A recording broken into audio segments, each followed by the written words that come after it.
আসন্ন বিধানসভা নির্বাচনকে সামনে রেখে প্রচারে নামলেন মালদা বিধানসভা তৃণমূল কংগ্রেস প্রার্থী লিপিকা বর্মন ঘোষ।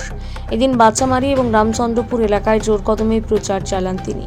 এই প্রচার কর্মসূচিতে তার সঙ্গে উপস্থিত ছিলেন সংশ্লিষ্ট ওয়ার্ডের কাউন্সিলর শত্রুঘ্ন সিংহ বর্মা, তৃণমূলের বর্ষিয়ান নেতা নবরঞ্জন সিংহ বর্মা সহ দলের অন্যান্য নেতা কর্মীরা। প্রচারের অংশ হিসেবে লিপিকা বর্মন ঘোষ বাড়ি বাড়ি গিয়ে সাধারণ মানুষের সঙ্গে কথা বলেন এবং তাদের কাছে ভোটের আবেদন জানান।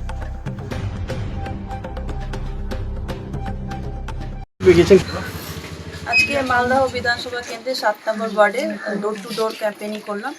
এখানকার কাউন্সিলর শত্রুঘ্ন সিনহা মহাশয় রয়েছে, আমাদের নবরঞ্জন সিনহা কাকু রয়েছেন, প্রত্যেকটা বাড়িতে গিয়ে অর্জুনরা রয়েছেন, আরও অনেক আমাদের কর্মীরা রয়েছেন, আইনটিটিউসির পুলিশ রয়েছেন।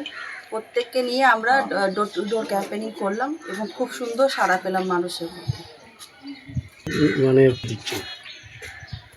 প্রতিশ্রুতি বলতে ওনারা সকলেই জানেন যে মাননীয় মুখ্যমন্ত্রী, আমাদের মাননীয় মুখ্যমন্ত্রী সবসময় সাধারণ মানুষের পাশে থাকেন এবং আমরা সাধারণ মানুষের কাজ করে এসেছি। দীর্ঘদিন থেকে আমি রাজনৈতিক জগতে রয়েছি এবং আমি প্রত্যেকের পাশে থাকি।